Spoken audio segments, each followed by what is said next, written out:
Welcome back to the show, Business Mastery for Startups, Scaleups, and Early Stage Businesses, with your host, Jerry Gadori. And this week, our guest is Joshua.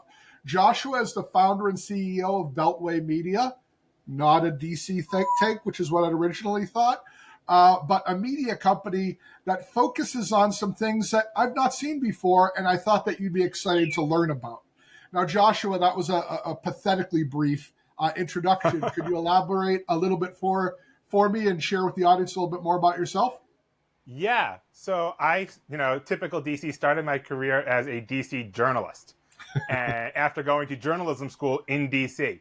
So I can see why you think, DC think tank. We are not a think tank. We are an integrated communications firm. What we do is a little different. We specialize in being fractional chief communications officer, which is something you're really starting to see more at really big companies. And now it's kind of trickling down into mid-sized, smaller companies, and even into the fractional space to really help those companies that, they're smaller, they're the scale-ups, they're the startups. And that's really where we focus.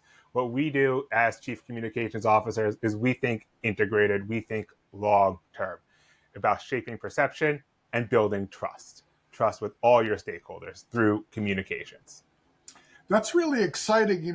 Longtime listeners to show know we often have fractional folks on here. I think the granddaddies of the fractional space for me have always been the CFOs. They seem to be the ones that have kind of kicked the party off. CMOs are popular. COOs have really entered the chat of late when a company gets to a place when they really need some A-level operational talent. But CCO, I almost said CMO. CCO is a newer one for me. So could you just maybe elaborate a little bit more on what that means? I know you gave a brief talk there. Yeah. And also, how you can help these smaller, earlier stage businesses. Yeah, so you said the chief marketing officer has been around a lot more. They've been around for longer. And marketing's important. We all do it. It's part of running any business. The chief brand officer has been around. That's common. The chief communications officer is much more, like I said before, it's an integrated role, bringing in your marketing, your advertising, your communications, your investor relations is part of your communication strategy. Your internal communications with employees is part of that. So in your talking with the chief communications officer, or, if you have a communications department, that's what we're looking at, is bringing all of those things together. So it's integrated, it's big picture, it's how these things impact reputation, it's growth, it's stakeholder confidence. And one thing we do, especially, in that fractional chief communications officer role, is we're very hands-on. So yes, we are, like other fractals, integrated, we're part of your team, but we're not, taking a thing and handing it off to a marketing department or handing it off to a design department, because it's, a one integrated team. We are doing a lot of it too. We are, looking at how that design that you did for your new website or, that new product launch is part of your investor relations, because everyone sees everything is a big thing that we focus on. You're not going to have, or very few things will be something that only your employees see, or that only, a certain segment of customers see. It's out there. Everyone's going to see it. And we make sure it all makes sense together. Yeah, in a world where internal memos and memorandums and emails get leaked so often, you could almost argue that any internal communication needs to be external approved before you send it. Yeah, and we think about that when you're writing something internal. It's like, what would happen if this ended up on the front page of the New York Times, of USA Today, of Wall Street Journal? And I hear this from people all the time. They say, I want to be on the front page of the New York Times. No, you don't. Yeah. How often is that a positive story? Exactly. There are very few positive stories. There's a reason for the phrase, if it bleeds, it leads. I said, I went to journalism school. I went to journalism school in DC, where I ended up working. The front page, if it's not, wins Super Bowl, wins election, or lands on moon, it's probably not good news. If Right. it's your company, it's data breach. It's, internal, investment information has leaked and it's not good. If it was positive, that would be in, the business section on page, internal business section, page 12. If it's bad, it's going front page. So you don't want to be on the front page. Be a push 100%. alert on your phone. Be an email blast. That's great. Be on an inside page, be below the scroll. All wonderful places to be. But that front page big headline, not reserved for great news. Exactly correct. Oh my gosh, that is funny. So, the other thing about internal communications that I think a lot of leaders get wrong. So, I work as a change agent in existing companies through leadership training. And I often tell them, if you feel like you're dramatically over communicating and repeating yourself 100 times, you're probably halfway to where you need to be when it comes to change in a company. So I deal with it a lot there. And I also have a lot of friends. We do a lot of work in cybersecurity. I have a lot of friends that are virtual CISOs or fractional Yeah. CISOs for companies, and they deal with a lot of internal communication. And much like what I see on the leadership side, they see in that there's not enough communication or the tone of the communication is bad. I know in cybersecurity, there's a tendency to lead through mandate. You will do this thing because I said this thing must be done, instead of educating the user or educating the team member so they understand the why of it and therefore buy in. I would imagine you would have a piece in resolving those problems. Yeah, and we do a lot with cybersecurity communications. There's a whole cybersecurity communication suite that we have specifically for that concern. Because most times when you're dealing with cybersecurity communications, you're kind of being reactive. Yes. Something happened. You had a data breach. There's a new mandate from your insurance company, a government regulator, depending on your industry. So you are responding to something. We take a very different approach, which is much more proactive. So in this suite, we have things for small, medium businesses, startups, scale ups. It can work for big businesses too.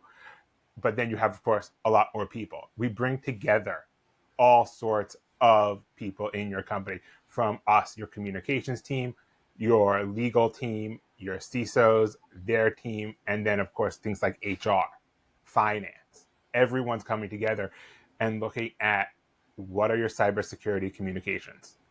So if you have an incident, if you have a new requirement, everything goes out, but it's already pre-written. It's already drafted. You're basically doing Mad Libs and filling in the blanks at that point. Mhm. You're not starting from scratch, which makes people a lot more comfortable because it's not the first time they're seeing this. We drill these things.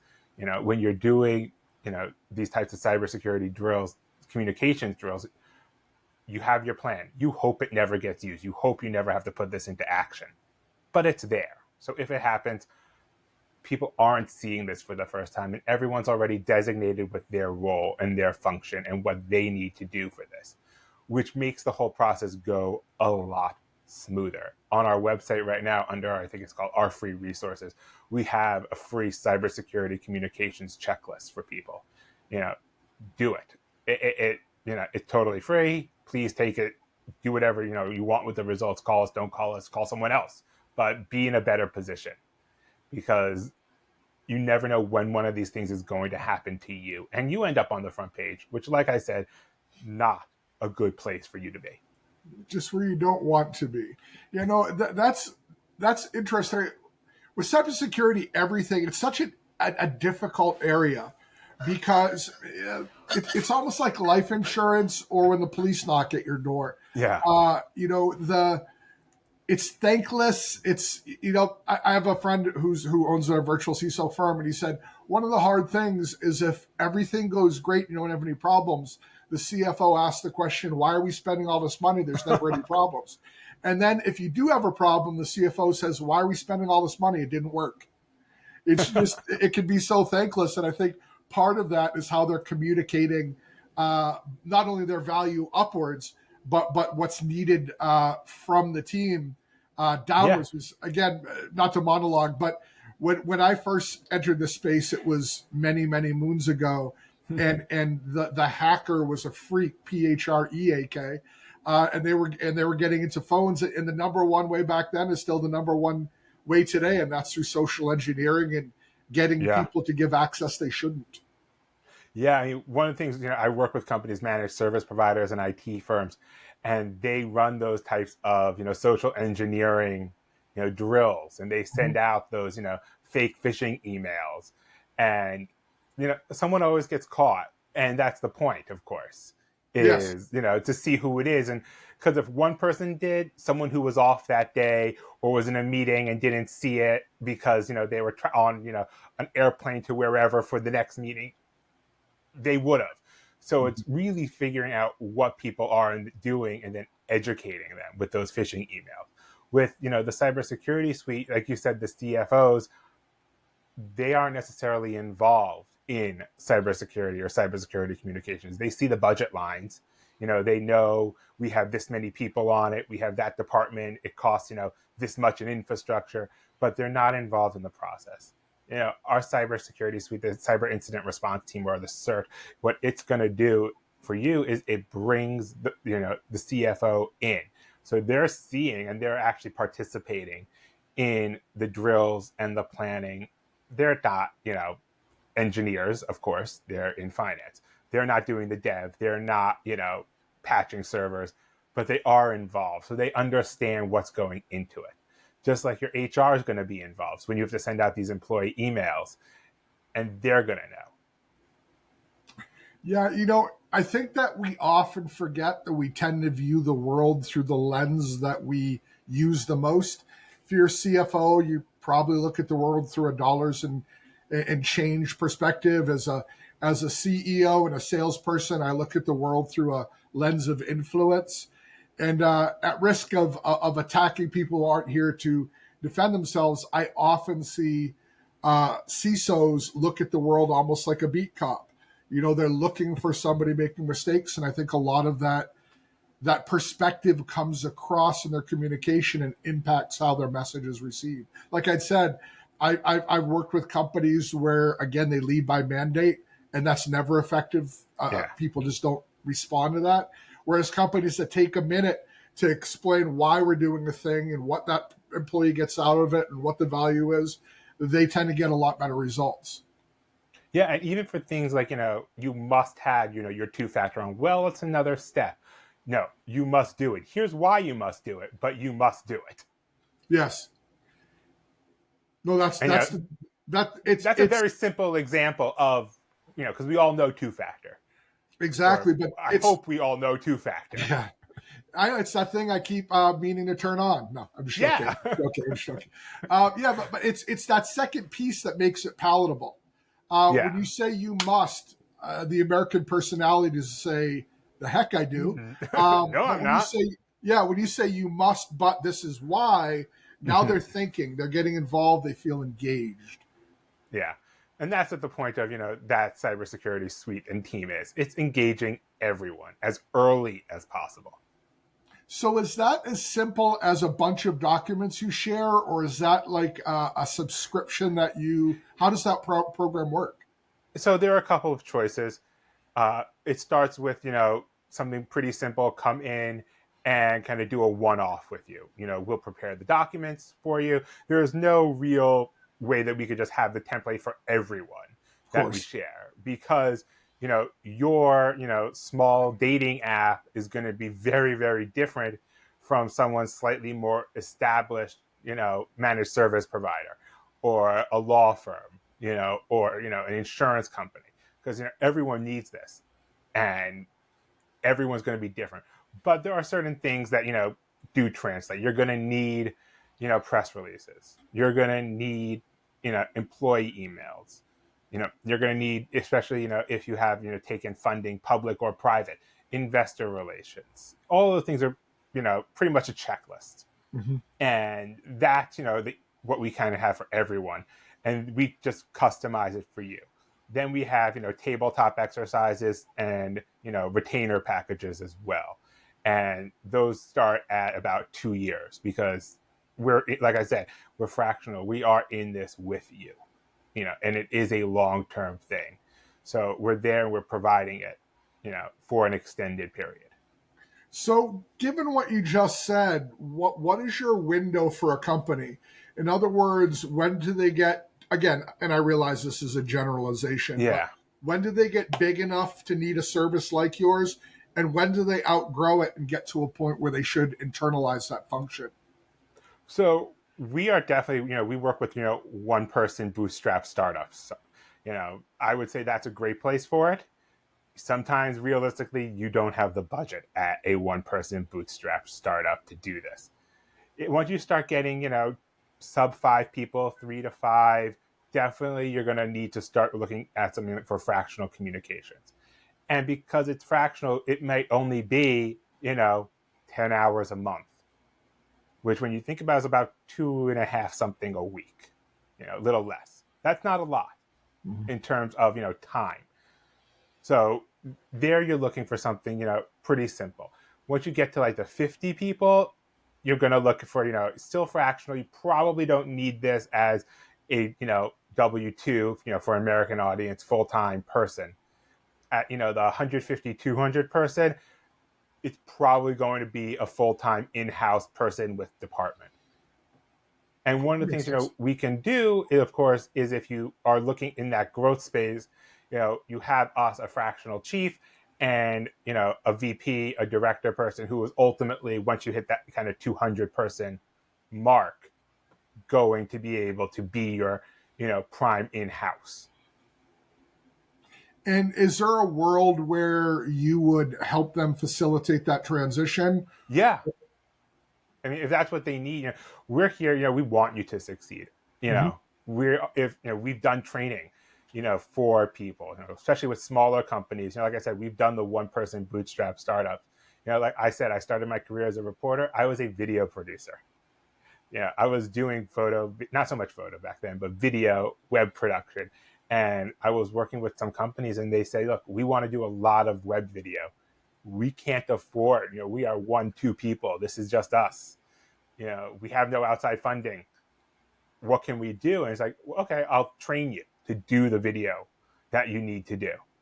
We'll get you up and running. So basically trained ourselves out of a contract in a way, right, but got them going. And, to the point where they were able to be successful. And one of those comes to mind right now. And, he sold and had his exit and it was great. In that area, we're similar. My job is to ultimately work me and my company out of a job to help that company grow past the need for an external service. So speaking of that, I mean, it sounds like you deal with a lot of different functions. If you could give one piece of advice to any of these early stage leaders, what do you think that would be, Joshua? So I should stay on brand and say like communications is your startups and Scaleups superpower. That would be great for message discipline. I won't say that. My one piece definitely would just be relax. You're not going to make smart decisions. And I'm sure you see this all the time when you are stressed and flustered and writing the emails while you're at your kids' soccer games or, running to catch a bus or whatever it is you do. You won't make the right or smart decision in that case. The best thing you could do, relax, breathe, walk around the block, go home and sleep on it. There are very, very few decisions in life, in business, that can't wait for the next morning. They can't wait for every morning to go by, but for the next morning for you to make a much more informed, not rushed decision. And most important, you will be more confident in it. Even if it's the same decision you would have made at the moment, you are now more confident. Yeah, I love that. And, I'll take it one step further beyond decisions and bring it back to brand for you and say, you're unlikely to craft a communication that's worth reading if you're running for a bus with your phone in your hand and trying to thumb it into a keyboard or trying to watch your kid's soccer game. Probably won't even be readable with how most of us type on our phones. Exactly. If you get one of my texts that vaguely resembles English, you'll know I was doing what you just described. Oh, yeah. We all are guilty of that. Awesome. So let me ask you another question, kind of switch it up a little bit. So you have said that you kind of bring all of the communications together, internal communications, investor relations, marketing, etc. Where do you see that most companies, and this might not be answerable, I don't know, where most companies really drop the ball? Is it across all three areas? They tend to do better in one area than another? So I think a lot do much better, especially these days. I'd say the last 5, 10 years with website creation. There are a lot more tools out there. I can't go a week without seeing someone's new AI no-code website builder, which is just a rehash of the same no-code website builder that they, built it on top of. They're out there, they're easy, and a lot of these people have tech backgrounds, and that involved at some point in their life building websites for themselves, for friends, for family, for income, whatever. So that a lot of times they do very well in that. Where I see probably the most struggling is staying on message and focusing. One founder comes to mind, and he had terrible message discipline. He was brilliant. Multi PhD engineer. Really smart guy, but his mind was all over the place, all the time. And getting him to focus was very hard. His website, the content had everything. A pitch meeting for investors had everything. It's like, what are we focusing on today? And you never knew what he was going, no matter how much prep you did, what he was going to say once he got in that room. So that, especially for a lot of founders, because, it's their idea, is a big struggle. Yeah. And, we do a lot of that, focus on the one thing. You are here to do one thing. Yeah. And as a published author and as someone who writes a lot, I will say that's, for me, one of the hardest things. Yeah. I have so many things I want to say. I think it was Agatha Christie who said it. I might be misattributing this quote, but she said, writing is killing your darlings. I think it's so hard to parse off all of the pieces that you want to say that aren't on point. Yeah. And that's why, again, I came from a journalism background. Even our top editors had editors, they would give it to a lower editor just to, proofread. Because you don't see your own typos. Yes. For content editing, because, wait a minute, this sentence, this paragraph it's extraneous, it's not focused, it can go. And, it takes something you learn is that humility is everyone needs an editor. No matter how good you are, no matter how experienced you are, everyone needs an editor. Yes. And I have a completely nonlinear mind, so I can start here and end up a second left from Albuquerque right alongside Bugs Bunny very easily. But as it relates to editing, especially, one of the cruelties of the way the human mind is designed is that you read what you meant, not what you necessarily said. So, I couldn't agree more. If not for my book coach, I never would have gotten my book out. Yeah. Shout out to you, Vincent Lancy.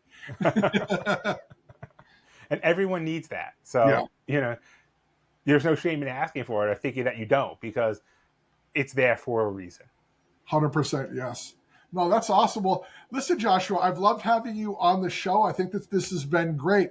Let me ask you, if people want to learn more about your service, more about you, because I'm going to say before we spoke, I'd never heard of a CCO before. Yeah. And quite obviously, having never heard of it, never thought, realized its importance.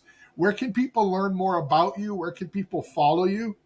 Yeah. So you can check out our website, beltway.media. No .com, just beltway.media.